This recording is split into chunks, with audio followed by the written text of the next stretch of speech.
Hello students, welcome back to college ಅಣ್ಣಗಡ್ YouTube channel. ನಾವು ಇವತ್ತು ಬಂದುಬಿಟ್ಟು ಪ್ರೈಮ್ ಮಿನಿಸ್ಟರ್ ಸ್ಕಾಲರ್ಶಿಪ್ ಸ್ಕೀಮ್ ಅಂತಂದರೆ, ಯಾರೆಲ್ಲ ನೀವು ಇವಾಗ ಪಿ ಯು ಸಿ ಮುಗಿಸಿದ್ರೆ ಡಿಗ್ರಿ ಮುಗಿಸಿ ಪಿ ಯು ಸಿಗೆ ಅಡ್ಮಿಷನ್ ತೊಗೊಳ್ತಾ ಇದ್ದೀರಾ, ಡಿಗ್ರಿಗೆ ಅಡ್ಮಿಷನ್ ತೊಗೊಳ್ತಾ ಇದ್ದಾರೆ, ಎಸ್ ಎಸ್ ಎಲ್ ಸಿ ಮುಗಿಸ್ಬಿಟ್ಟು ಪಿ ಯು ಸಿಗೆ ಅಡ್ಮಿಷನ್ ತೊಗೊಂಡಿದ್ದೀರಾ, ಮತ್ತು ಮಾಸ್ಟರ್ ಡಿಗ್ರಿ ಪಿ ಜಿಗೆ ಅಡ್ಮಿಷನ್ ತೊಗೊಂಡಿದ್ದೀರಾ, ಎಲ್ಲರೂ ಅಪ್ಲೈ ಮಾಡ್ಬೋದು ಈ ಸ್ಕಾಲರ್ಶಿಪ್ಪು. ಇದೊಂದು ಬಂದುಬಿಟ್ಟು ಸ್ಟೇಟ್ ಲೆವೆಲ್ ಗೌರ್ಮೆಂಟ್ ಸ್ಕಾಲರ್ಶಿಪ್ ಇದೆ, ಯಾವುದೇ ರೀತಿಯ ಪ್ರೈವೇಟ್ ಸ್ಕಾಲರ್ಶಿಪ್ ಇಲ್ಲ. ಸೊ 100% ನಿಮ್ಗೆ ಅಮೌಂಟ್ ಬರುತ್ತೆ. ಈ ಸ್ಕಾಲರ್ಶಿಪ್ ಬಂದುಬಿಟ್ಟು ಮಂತ್ಲಿ ವೈಸ್ ಸ್ಕಾಲರ್ಶಿಪ್ ಇರುತ್ತೆ. ಮಂತ್ಲಿ 2000 ಬಾಯ್ಸ್ ಮತ್ತು 3000 ಗರ್ಲ್ಸ್ಗಿರುತ್ತೆ. ಸೊ ಈ ಎಲಿಜಿಬಿಲಿಟಿ ಕ್ರೈಟೇರಿಯಾ ಏನಿರುತ್ತೆ, ಯಾವ ರೀತಿ ನೀವು ಅಪ್ಲೈ ಮಾಡ್ಬೋದು, ಮತ್ತು ಏನೆಲ್ಲ ಡಾಕ್ಯುಮೆಂಟ್ಸ್ ಬೇಕು, ಅಪ್ಲೈ ಮಾಡುವ ವಿಧಾನವನ್ನು ಕ್ಲಿಯರಾಗಿ ನಾವು ಈ ವಿಡಿಯೋದಲ್ಲಿ ಹೇಳ್ತಾ ಇರ್ತೀವಿ. ಸೊ ವಿಡಿಯೋನ ಕೊನೆಯವರೆಗೂ ನೋಡಿ. ಯಾರೆಲ್ಲ ಕಾಲೇಜ್ ಅಣ್ಣಗಡ್ ಯೂಟ್ಯೂಬ್ ಚಾನಲ್ ಸಬ್ಸ್ಕ್ರೈಬ್ ಮಾಡಿಲ್ಲ, ಸಬ್ಸ್ಕ್ರೈಬ್ ಮಾಡಿರಿ, ಮತ್ತು ಈ ವಿಡಿಯೋನ ಲೈಕ್ ಮಾಡಿ ನಿಮ್ಮ ಫ್ರೆಂಡ್ಸ್ ಅವ್ರಿಗೆ ಕೂಡ ಶೇರ್ ಮಾಡಿ. ಸೊ ಅವ್ರಿಗೂ ಹೆಲ್ಪ್ ಆಗುತ್ತೆ. ನೀವು ಲೈಕ್ ಮಾಡೋದ್ರಿಂದ ಏನಾಗುತ್ತೆ ಅಂದರೆ ನಮಗೆ ಮೋಟಿವೇಟ್ ಆಗುತ್ತೆ. ಸೊ ಇನ್ನೂ ಹೊಸ ಇನ್ಫಾರ್ಮೇಷನ್ನು, ಸ್ಕಾಲರ್ಶಿಪ್ ರಿಲೇಟೆಡು, ಬೇರೆ ಬೇರೆ ಸ್ಟೂಡೆಂಟ್ಸ್ ರಿಲೇಟೆಡ್ ಇನ್ಫಾರ್ಮೇಷನ್ ವೀಡಿಯೋಸ್ ಮಾಡಿ ನಿಮಗೆ ಸಪೋರ್ಟ್ ಮಾಡಬೇಕಂತ ನಮ್ಗೆ ಕೂಡ ಉತ್ಸಾಹ ಬರುತ್ತೆ. ಸೊ ಅದಕ್ಕೋಸ್ಕರ ವೀಡಿಯೋನ ಲೈಕ್ ಮಾಡಿ. ಮತ್ತು ನಿಮ್ದು ಏನೇ ಒಂದು ಕ್ವಶನ್ಸ್ ಆಗಿರಲಿ ಕಮೆಂಟ್ ಮೂಲಕ ನಮಗೆ ತಿಳಿಸಿ. ನಾವು ಏನು ಮಾಡಿರ್ತೀವಿ ಅಂತಂದರೆ ನಿಮಗೆ ರಿಪ್ಲೈ ಮಾಡಿರ್ತೀವಿ. ಮತ್ತು ನಾನು ವಾಟ್ಸಪ್ ಗ್ರೂಪ್ ಲಿಂಕ್ ಕೂಡ ಕೊಟ್ಟಿರ್ತೀನಿ, ಅದನ್ನು ಜಾಯ್ನ್ ಆಗಿ ಅಲ್ಲಿ ನಾವು ಲೇಟೆಸ್ಟ್ ಇನ್ಫಾರ್ಮೇಷನ್ ಏನಾಗಿರುತ್ತೆ ಶೇರ್ ಮಾಡಿರ್ತೀವಿ. ಸ್ಕಾಲರ್ಶಿಪ್ ಸ್ಟೇಟಸ್ ಯಾವ ರೀತಿ ಚೆಕ್ ಮಾಡ್ಕೊಳ್ಬೇಕು, ಮತ್ತು ಬೇರೆ ಯಾವುದಾದ್ರೂ ಸ್ಕಾಲರ್ಶಿಪ್ ರಿಲೀಸ್ ಮಾಡಿದರೆ ಅದನ್ನು ಯಾವ ರೀತಿ ನೀವು ಅಪ್ಲೈ ಮಾಡಬೇಕು ಅನ್ನೋದನ್ನ ಹೇಳಿರ್ತೀವಿ. ನಿಮ್ದು ಏನೇ ಒಂದು ಕ್ವಶನ್ಸ್ ಆಗಿರಲಿ ಏನಂತಂದರೆ ಕಮೆಂಟ್ ಮೂಲಕ ನಮ್ಮನ್ನು ತಿಳಿಸಿ, ನಾವು ರೆಸ್ಪಾಂಡ್ ಮಾಡಿರ್ತೀವಿ ವಿತಿನ್ 2 hours. ಈ ಸ್ಕಾಲರ್ಶಿಪ್ ಇನ್ನೊಂದು ನೇಮ್ ಏನಂದರೆ PMSS ಅಂತ ಕೂಡ ಕರೀತಾರೆ. ಇದನ್ನು ಬಂದುಬಿಟ್ಟು ಪ್ರೈಮ್ ಮಿನಿಸ್ಟರ್ ಸ್ಕಾಲರ್ಶಿಪ್ ಸ್ಕೀಮ್ ಅಂತ ಇರುತ್ತೆ. ಬಟ್ ಇದು ಮಂತ್ಲಿ ಇರೋದ್ರಿಂದ ಇದ್ರ ನೇಮ್ ಸ್ಕೀಮ್ ಅಂತ ಇದೆ. ಮಂತ್ಲಿ ಸ್ಕಾಲರ್ಶಿಪ್ ಅಮೌಂಟ್ ಎಷ್ಟು ಬರುತ್ತೆ ಅಂದರೆ, ಬಾಯ್ಸ್ಗೆ ಇವಾಗ 2026 2500 ಪರ್ ಮಂತ್ ಮಾಡಿದ್ದಾರೆ, ಮತ್ತು ಗರ್ಲ್ಸ್ಗೆ ಏನಂತಂದರೆ 3000 ಪರ್ ಮಂತ್ ಮಾಡಿದ್ದಾರೆ. ಸೊ ಹಾಗಂತಂದರೆ ನಿಮಗೆ ಗರ್ಲ್ಸ್ಗೆ 36,000 ಮಂತ್ಲಿ ಇಯರ್ಲಿ ಬರುತ್ತೆ. ಬಾಯ್ಸ್ಗೆ ಏನಂತಂದರೆ ನಿಮಗೆ 30,000 ಇಯರ್ಲಿ ಸ್ಕಾಲರ್ಶಿಪ್ ಬರುತ್ತೆ. ಅಂತಂದರೆ ಇದು ಮಂತ್ಲಿ ನಿಮ್ಮ ಅಕೌಂಟ್ ಡೈರೆಕ್ಟ್ ನಿಮ್ಮ ಬ್ಯಾಂಕ್ ಅಕೌಂಟ್ಗೆ ಕ್ರೆಡಿಟ್ ಆಗುತ್ತೆ.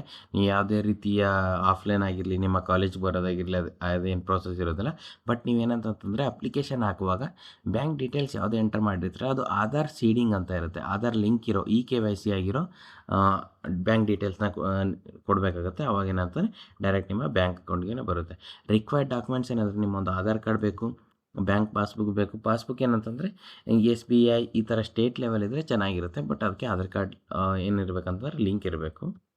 ಮತ್ತು ನಿಮ್ಮ 12th marks card is compulsory. ನೀವು ಡಿಗ್ರಿ ಸ್ಟೂಡೆಂಟ್ಸ್ ಯಾರೆಲ್ಲ ಇರ್ತೀರಲ್ವ, ಅವ್ರು ಅಪ್ಲೈ ಮಾಡೋಕ್ಕೆ ನಿಮ್ಮ 12th ಪಾಸ್ ಆಗಿರೋ ಮಾರ್ಕ್ಸ್ ಕಾರ್ಡ್ ಬೇಕಾಗುತ್ತೆ. ಒರಿಜಿನಲ್ ಮಾರ್ಕ್ಸ್ ಕಾರ್ಡ್ ಇಲ್ಲ ಅಂದರೂ ಪರವಾಗಿಲ್ಲ. ಏನಂತಂತಂದರೆ ನಿಮ್ಮ ಜೆರಾಕ್ಸ್ ರಿಸಲ್ಟ್ ಪ್ರಿಂಟೌಟ್ ತೊಗೊಂಡ್ಬಿಟ್ಟು ನಿಮ್ಮ ಕಾಲೇಜ್ ಪ್ರಿನ್ಸಿಪಲ್ ಮತ್ತು ಕಾಲೇಜ್ ಸೀಲ್ ಸಿಗ್ನೇಚರ್ ತೊಗೊಂಡ್ರೆ ಅದನ್ನು ಕೂಡ ಇಲ್ಲಿ ವರ್ಕ್ ಆಗುತ್ತೆ.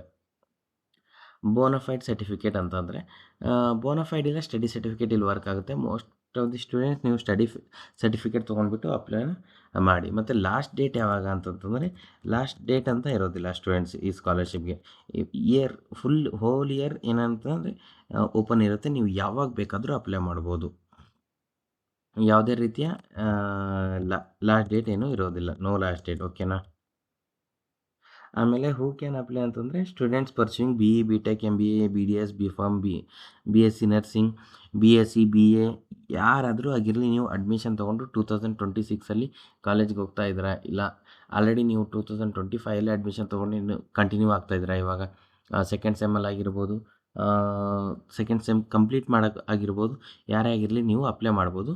ಇದು ಒನ್ ಟೈಮ್ ನೀವೇನಾದರೂ ಅಪ್ಲೈ ಮಾಡಿದರೆ ಏನಾಗುತ್ತೆ ಅಂತಂದರೆ ಕಂಟಿನ್ಯೂ ನಿಮ್ಮ 4 ಇಯರ್ಸ್ ಇಲ್ಲ 3 ಇಯರ್ಸ್ ಡಿಗ್ರಿ ಇರುತ್ತಲ್ವ, ಮತ್ತು MBBS, BDS 5 ಇಯರ್ಸ್ ಡಿಗ್ರಿ, ನೀವು ಕಂಟಿನ್ಯೂಸ್ ಫುಲ್ ನಿಮ್ಮ ಕಂಪ್ಲೀಟ್ ಡಿಗ್ರಿ ಮುಗಿಯೋವರೆಗೂ ನಿಮಗೆ ಅಮೌಂಟ್ ಬರ್ತಾ ಇರುತ್ತೆ. ನೀವೇನಂತಂದರೆ ಜಸ್ಟ್ ರಿನ್ಯೂವಲ್ ಮಾಡೋದಿರುತ್ತೆ. ಅಪ್ಲಿಕೇಶನಲ್ಲಿ ಹೋಗಿ ಜಸ್ಟ್ ರಿನ್ಯೂವಲ್ ಅಂತ ಕ್ಲಿಕ್ ಮಾಡಿದ್ರೆ ಆಯಿತು. ಅದು ರಿನ್ಯೂವಲ್ ಪ್ರೋಸೆಸ್ ಕೂಡ ನಾವು ನಮ್ಮ ವೀಡಿಯೋ ಮುಖಾಂತರ ನಿಮ್ಗೆ ತಿಳಿಸಿರ್ತೀವಿ. ಸೊ ಅದಕ್ಕೋಸ್ಕರ ಕಾಲೇಜ್ ಅಣ್ಣಗಡ್ ಯೂಟ್ಯೂಬ್ ಚಾನಲ್ ಸಬ್ಸ್ಕ್ರೈಬ್ ಮಾಡಿರಿ.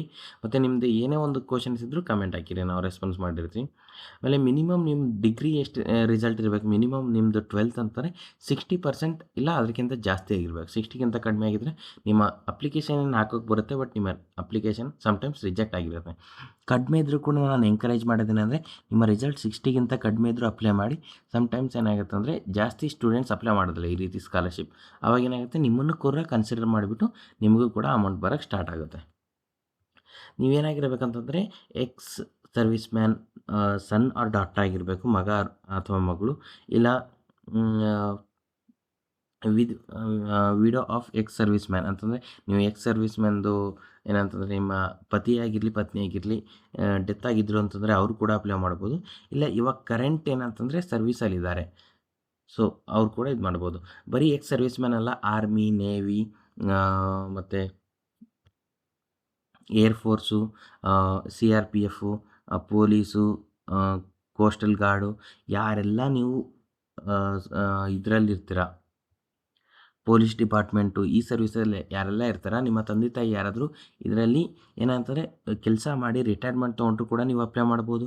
ಇಲ್ಲ ಇವಾಗ ಕೆಲಸ ಮಾಡ್ತಿದ್ರು ಕೂಡ ನೀವು ಅಪ್ಲೈ ಮಾಡ್ಬೋದು. ಇಲ್ಲ ನಿಮ್ಮ ಪತಿಯವರ ಪತ್ನಿ ಅದರಲ್ಲಿ ಕೆಲಸ ಮಾಡಿ ಡೆತ್ ಆಗಿದ್ದಾರೆ ಕೆಲಸ ಮಾಡುವಾಗ, ಇಲ್ಲ ಕೆಲಸ ಮಾಡಾದ್ಮೇಲೆ ಅಂದರೂ ಕೂಡ ನೀವು ಅಪ್ಲೈ ಮಾಡ್ಬೋದು.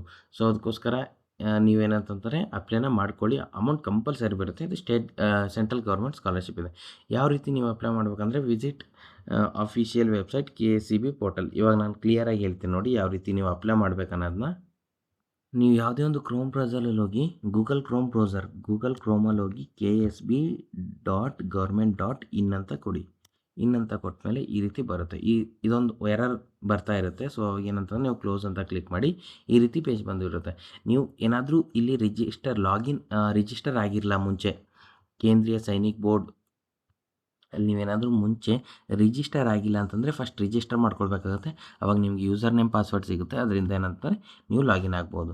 ಇವಾಗ ನಿಮ್ಮ ಹತ್ರ ಏನಾದರೂ ಯೂಸರ್ ನೇಮ್ ಪಾಸ್ವರ್ಡ್ ಇದ್ದರೆ, ನೀವು ಹಿಂದೆ ಯಾವಾಗಾದರೂ ರಿಜಿಸ್ಟರ್ ಆಗಿದ್ದರೆ ನೀವು ಡೈರೆಕ್ಟ್ ಲಾಗಿನ್ ಅಂತ ಕ್ಲಿಕ್ ಮಾಡಿಬಿಟ್ಟು ಲಾಗಿನ್ ಆಗ್ಬೋದು. ಇವಾಗ ನಾನು ರಿಜಿಸ್ಟರ್ ಯಾವ ರೀತಿ ಮಾಡ್ಕೊಳ್ಬೇಕನ್ನೋದನ್ನು ತೋರಿಸ್ತೀನಿ. ಅದಾದಮೇಲೆ ಲಾಗಿನ್ ಯಾವ ರೀತಿ ಮಾಡ್ಕೊಳ್ಬೇಕನ್ನೋದನ್ನು ತೋರಿಸ್ತೀನಿ ನೋಡಿ. ರಿಜಿಸ್ಟರ್ ಮೇಲೆ ಕ್ಲಿಕ್ ಮಾಡಬೇಕು. ಕ್ಲಿಕ್ ಮಾಡಿದ್ಮೇಲೆ ಈ ರೀತಿ ಬಂದುಬಿಡುತ್ತೆ.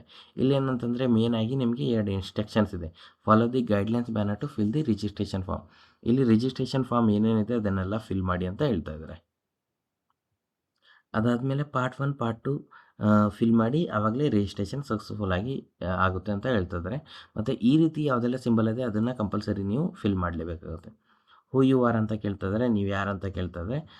ESM ಸೆಲ್ಫ್ ಅಂತ ಇರುತ್ತೆ. ಆರ್ಫನ್ ಅಂತಂದರೆ ನಿಮ್ಮ ತಂದೆ ತಾಯಿ ಡೆತ್ ಆಗಿದ್ದಾರೆ, ಬಟ್ ಎಕ್ಸ್ ಸರ್ವೀಸಲ್ಲಿದ್ದರು, ಆ ರೀತಿ ಇರೋ ಸ್ಟೂಡೆಂಟ್ಸು. ವಿಡೋ ಅಂತಂದ್ರೂ ಹೇಳಿದ್ದೀನಿ. ಮತ್ತು ESM X service man self ಅಂತ ಇದ್ದರೂ ಕೂಡ ನೀವು ಅಪ್ಲೈನ ಮಾಡ್ಬೋದು. ಇಲ್ಲಿ ಬಂದುಬಿಟ್ಟು ಯಾರು ಡೀಟೇಲ್ಸ್ ಎಂಟರ್ ಮಾಡಬೇಕಂತಂದರೆ, ಯಾರು ಸರ್ವೀಸಲ್ಲಿ ಯಾರಿದ್ರು ಅವ್ರ ಡೀಟೇಲ್ಸ್ನ ಎಂಟರ್ ಮಾಡಬೇಕಾಗುತ್ತೆ. First name, middle name, last name, service number ಇದೆಲ್ಲ ಓದ್ಕೊಂಡ್ಬಿಟ್ಟು ಇದು ಮಾಡಿ. Do you have any existing ex service man ID card ಇದ್ದರೆ ಎಸ್ ಅಂತ ಹಾಕಿ. ಎಸ್ ಅಂತ ಕೊಟ್ಟಾಗ ಏನಂತಂದರೆ ಇನ್ನೂ 2 ಫೀಲ್ಡ್ ಎಕ್ಸ್ಟ್ರಾ ಬರುತ್ತೆ. ID ಕಾರ್ಡ್ ನಂಬರ್ ಎಂಟರ್ ಮಾಡೋಕ್ಕೆ ಒಂದು ಹೊಸದೇನಾಗುತ್ತೆ ಅಂದರೆ ಫೀಲ್ಡ್ ಡಿಸ್ಪ್ಲೇ ಆಗುತ್ತೆ. ನೋ ಅಂತ ಕೊಟ್ಟರೆ ಅದು ಫೀಲ್ಡನ್ನು ಡಿಸ್ಪ್ಲೇ ಆಗೋದಿಲ್ಲ. ಮತ್ತು ಎಲ್ಲನೂ ರಿಲೇಟೆಡ್ ಇರುತ್ತೆ. ಸೊ ನೀವು ಫಿಲ್ ಮಾಡ್ಕೊಳ್ಳಿ. ಇಲ್ಲಿ ಮೊಬೈಲ್ ನಂಬರ್, ಇಮೇಲ್ ID ಏನಿರುತ್ತೆ, ನಿಮ್ಮದು ಸ್ಟೂಡೆಂಟ್ ಹತ್ರ ಯಾವುದಾದ್ರೂ ಮೊಬೈಲ್ ಇಮೇಲ್ ID ಇದ್ದರೆ ಅದನ್ನು ಕೊಡಿ. ಏನಕ್ಕಂತಂದರೆ ಪದೇ OTP ಬರ್ತಾ ಇರುತ್ತೆ. ಸೊ ನಿಮ್ಮ ಪೇರೆಂಟ್ಸ್ ಕೊಟ್ಟರೆ ಮತ್ತು OTP ಕೇಳೋದಾಗಿರಲಿ ಅದೆಲ್ಲ ಪ್ರಾಬ್ಲಮ್ ಆಗ್ತಾ ಇರುತ್ತೆ. ಸೊ ಪಾರ್ಟ್ 2 ಅಲ್ಲಿ ಬಂದುಬಿಟ್ಟು ನಿಮ್ಮ ಪೇರೆಂಟ್ಸು ಯಾರೆಲ್ಲ ಸರ್ವೀಸಲ್ಲಿದ್ದರೂ ಅವ್ರದ್ದು ಆಧಾರ್ ಕಾರ್ಡ್ ಹಿಂದೆ ಇರುತ್ತಲ್ವ ಡೀಟೇಲ್ಸು, ಅಡ್ರೆಸ್ ಡೀಟೇಲ್ಸು, ಆ ಅಡ್ರೆಸ್ ಡೀಟೇಲ್ನ ಕ್ಲಿಯರಾಗಿ ಎಂಟರ್ ಮಾಡಿ. ಇಲ್ಲಿ ಎಂಟರ್ ಮಾಡಿದ್ಮೇಲೆ ಅವ್ರದ್ದೊಂದು ಅಕೌಂಟ್ ನಂಬರ್ನ ಹಾಕಿರಿ. ಆ ಅಕೌಂಟ್ ನಂಬರ್ಗೆ ಏನಾಗುತ್ತಂದರೆ ಆಧಾರ್ ಕಾರ್ಡ್ ಲಿಂಕ್ ಇರಬೇಕಂತ ಹೇಳ್ತಾ ಇದ್ದಾರೆ, ಸರಿನಾ? ಮತ್ತು IFSC ಕೋಡ್ ಹಾಕಿ ಪೆನ್ಷನರ ನಾನ್ ಪೆನ್ಷನರ ಅನ್ನೋದನ್ನು ಕೂಡ ಸೆಲೆಕ್ಟ್ ಮಾಡ್ಕೊಳ್ಳಿ. ಸೆಲೆಕ್ಟ್ ಮಾಡಿದ್ಮೇಲೆ ಇಲ್ಲಿ ವೆರಿಫಿಕೇಷನ್ ಕೋಡ್ ಹಾಕಬೇಕಾಗುತ್ತೆ. ಈ ವೆರಿಫಿಕೇಷನ್ ಕೋಡ್ ಬಂದುಬಿಟ್ಟು ಇಲ್ಲೇ ಇರುತ್ತೆ. ಸೊ ಇದನ್ನು ಹಾಕ್ಬಿಟ್ಟು ಸಬ್ಮಿಟ್ ಅಂತ ಕ್ಲಿಕ್ ಮಾಡಬೇಕಾಗುತ್ತೆ. ಸಬ್ಮಿಟ್ ಅಂತ ಕ್ಲಿಕ್ ಮಾಡಿದ್ಮೇಲೆ ಯಾವ ರೀತಿ ಬರುತ್ತೆ ಅಂತಂದರೆ, ನಿಮ್ಮ ಒಂದು ಮೊಬೈಲ್ ನಂಬರ್ ಕೊಟ್ಟಿರ್ತಾರಲ್ವ, ಅಲ್ಲಿಗೆ ಏನಾಗುತ್ತೆ ಅಂತಂದರೆ ಒಂದು ಮೆಸೇಜನ್ನು ಬಂದಿರುತ್ತೆ. ರೀಸೆಟ್ ಪಾಸ್ವರ್ಡ್ ಇಲ್ಲ ಪಾಸ್ವರ್ಡ್ ಸೆಟಪ್ ಅಂತ ಬಂದಿರುತ್ತೆ. ಅದ್ರ ಮೇಲೆ ನೀವು ಕ್ಲಿಕ್ ಮಾಡಬೇಕಾಗುತ್ತೆ. ಅದಕ್ಕೆ ಕ್ಲಿಕ್ ಮಾಡಿದ್ಮೇಲೆ ಏನಾಗುತ್ತೆ, ನಿಮ್ಮ ಒಂದು ಪಾಸ್ವರ್ಡು ಸೆಲೆಕ್ಟ್ ಪಾಸ್ವರ್ಡ್ ಅಂತ ಬರುತ್ತೆ. ನೀವು ನಿಮಗೆ ಇಷ್ಟವಾದ ಪಾಸ್ವರ್ಡನ್ನ ಸೆಲೆಕ್ಟ್ ಮಾಡ್ಕೊಳ್ಬೇಕಾಗುತ್ತೆ. ಕ್ಯಾಪಿಟಲ್ ಲೆಟರ್, ಸ್ಮಾಲ್ಸು ಮತ್ತು ಸ್ಪೆಷಲ್ ಕ್ಯಾರೆಕ್ಟರ್ಸ್ ಅದೆಲ್ಲನೂ ಇನ್ಕ್ಲೂಡ್ ಮಾಡಿಬಿಟ್ಟು ಒಂದು ಪಾಸ್ವರ್ಡ್ ಕ್ರಿಯೇಟ್ ಮಾಡ್ಕೊಳ್ಬೇಕಾಗುತ್ತೆ. ಇವಾಗೇನು ಪಾಸ್ವರ್ಡ್ ಕ್ರಿಯೇಟ್ ಮಾಡಿದರೆ ಮತ್ತು ನಿಮಗೆ ಇಮೇಲ್ಗೊಂದು ಅಪ್ಲಿಕೇಶನ್ ನಂಬರ್ ಬಂದಿರುತ್ತೆ. ಅದನ್ನು ತೊಗೊಂಡ್ಬಿಟ್ಟು ನೀವು ಲಾಗಿನ್ ಅನ್ನೋದನ್ನ ಕ್ಲಿಕ್ ಮಾಡಬೇಕು. ಮತ್ತು ಲಾಗಿನ್ ಅಂತ ಕ್ಲಿಕ್ ಮಾಡಿದ್ಮೇಲೆ ನಿಮಗೆ ಒ ಟಿ ಪಿ ಬರುತ್ತೆ. ಅಪ್ಲಿಕೇಶನ್ ಪಾಸ್ವರ್ಡ್ ಮತ್ತು ವೆರಿಫಿಕೇಷನ್ ಕೋಡ್ ಹಾಕಿದ್ಮೇಲೆ ಒ ಟಿ ಪಿ ಬರುತ್ತೆ. ಇದು ಇಮೇಲ್ಗೆ ಒ ಟಿ ಪಿ ಬರುತ್ತೆ. ನೀವು ಒ ಟಿ ಪಿನ ಎಂಟರ್ ಮಾಡಬೇಕಾಗತ್ತೆ. ಒ ಟಿ ಪಿ ಎಂಟರ್ ಮಾಡಿದ್ಮೇಲೆ ಏನಂತಂತಂದರೆ ನಿಮಗೆ ಈ ರೀತಿ ಒಂದು ಪೇಜನ್ನು ಡಿಸ್ಪ್ಲೇ ಆಗುತ್ತೆ. ಈ ಪೇಜ್ ಡಿಸ್ಪ್ಲೇ ಆದಾಗ ನೀವು ಇಲ್ಲಿ ನ್ಯೂ ಅಪ್ಲಿಕೇಶನ್ ಅಂತ ಇರುತ್ತೆ. ಆ ನ್ಯೂ ಅಪ್ಲಿಕೇಶನ್ ಮೇಲೆ ಕ್ಲಿಕ್ ಮಾಡಬೇಕು. ಇದು ಆಲ್ರೆಡಿ ಸ್ಟೂಡೆಂಟ್ಸ್ ರಿಸೀವ್ ಮಾಡ್ಕೋತಾ ಇದ್ದಾರೆ 21ನಲ್ಲಿ 2023ಯಲ್ಲಿ ಇದು ಬಾಯ್ ಸ್ಟೂಡೆಂಟ್ಸು ಪ್ರತಿ ತಿಂಗಳು 2,000 ಬಂದಿದೆ. ಸೊ 24,000 ಆಗಿದೆ ನೋಡಿ. 2024ಅಲ್ಲೂ ತೊಗೊಂಡಿದ್ದಾರೆ. ಮತ್ತು 25th ಅಪ್ಡೇಟ್ ಆಗಬೇಕು ಇವಾಗ, ಮತ್ತು 26th ಕೂಡ ಇವಾಗ ಅವರು ಅಪ್ಲೈ ಮಾಡ್ತಿದ್ದಾರೆ. ಸೊ ಇಲ್ಲಿದ್ದೇನೆ ಪ್ರೂಫ್, ಓಕೆನಾ? ಈ ಥರ ಬಂದಮೇಲೆ ನೀವು ಅಪ್ಲಿಕೇಶನ್ ಅಂತ ಕ್ಲಿಕ್ ಮಾಡಿದ್ಮೇಲೆ ನಿಮ್ಮ ಪರ್ಸ್ನಲ್ ಡೀಟೇಲ್ಸ್ ಫಿಲ್ ಮಾಡೋಕ್ಕೆ ಕೇಳುತ್ತೆ. ಎಲ್ಲಾನು ಡೀಟೇಲ್ಸ್ ಕ್ಲಿಯರಾಗಿ ಎಂಟರ್ ಮಾಡಿ. ಯಾವುದೇ ಒಂದು ರೀತಿಯ ರಾಂಗ್ ಇನ್ಫಾರ್ಮೇಷನ್ ಕೊಡೋಕ್ಕೆ ಹೋಗಬೇಡಿ, ರಿಜೆಕ್ಟ್ ಆಗುತ್ತೆ. ಮತ್ತು ಅಕಾಡೆಮಿಕ್ ಡೀಟೇಲ್ಸ್ ಕೇಳುತ್ತೆ. ಅಕಾಡೆಮಿಕ್ ಡೀಟೇಲ್ಸ್ ಕೂಡ ನೀವು ಎಂಟರ್ ಮಾಡಬೇಕಾಗುತ್ತೆ. ಅದಾದಮೇಲೆ ಬ್ಯಾಂಕ್ ಡೀಟೇಲ್ಸ್, ಇಲ್ಲಿ ನಿಮ್ಮ ಬ್ಯಾಂಕ್ ಡೀಟೇಲ್ಸ್ ಎಂಟರ್ ಮಾಡಬೇಕಾಗುತ್ತೆ. ಆಧಾರ್ ಸೀಡೆಡ್ ಇರೋ ಬ್ಯಾಂಕ್ ಡೀಟೇಲ್ಸ್ನ ಎಂಟರ್ ಮಾಡಿ. Submit the form and take application form. Okay, ನೀವು ಸಬ್ಮಿಟ್ ಅಂತ ಕ್ಲಿಕ್ ಮಾಡಬೇಕಾಗುತ್ತೆ. ಅದಾದಮೇಲೆ ನೀವೇನು ಮಾಡಬೇಕಂತೆ ಅದನ್ನು ಪ್ರಿಂಟೌಟ್ ತೊಗೊಳ್ಳಿ. ಇದು ಅಪ್ಲಿಕೇಶನ್ ಹಾಕಿದ ನೀವು ಯಾವುದೇ ಒಂದು ರೀತಿಯ ಆಫೀಸ್ಗೆ ಹೋಗಿ ಸಬ್ಮಿಟ್ ಮಾಡೋ ಅವಶ್ಯಕತೆ ಇಲ್ಲ. ಬರೀ ಆನ್ಲೈನ್ ಪ್ರೊಸೆಸ್ ಇರುತ್ತೆ. ನೀವು ಆನ್ಲೈನಲ್ಲಿ ಅಪ್ಲೈ ಮಾಡಿದ್ರೆ ಮಂತ್ಲಿ ಅಮೌಂಟ್ ನಿಮಗೆ ಬಂದುಬಿಡುತ್ತೆ. ಸೊ ನಿಮ್ಗೆ ಏನೇ ಒಂದು ಕ್ವಶನ್ಸ್ ಆಗಿರಲಿ ವಿಡಿಯೋನ ಕಮೆಂಟಲ್ಲಿ ಹಾಕಿ, ನಾವು ನಿಮಗೆ ರೆಸ್ಪಾನ್ಸ್ ಮಾಡಿರ್ತೀವಿ. ಪ್ರತಿ ಸ್ಟೂಡೆಂಟ್ಸ್ಗೂ ಬಾಯ್ಸ್ಗೆ 2,500, ಗರ್ಲ್ಸ್ಗೆ 3,000 ಸ್ಕಾಲರ್ಶಿಪ್ ಬರುತ್ತೆ. ಮಿಸ್ ಮಾಡ್ಕೊಳ್ಬೇಡಿ, ಎಲ್ಲರೂ ಪಡ್ಕೊಳ್ಳಿ ಅನ್ನೋದೇ ನಂದು ಉದ್ದೇಶ ಆಗಿರುತ್ತೆ. ಸೊ ನೆಕ್ಸ್ಟ್ ವಿಡಿಯೋದಲ್ಲಿ ಮತ್ತೆ ಸಿಗೋಣ. ಬಾಯ್. Thank you.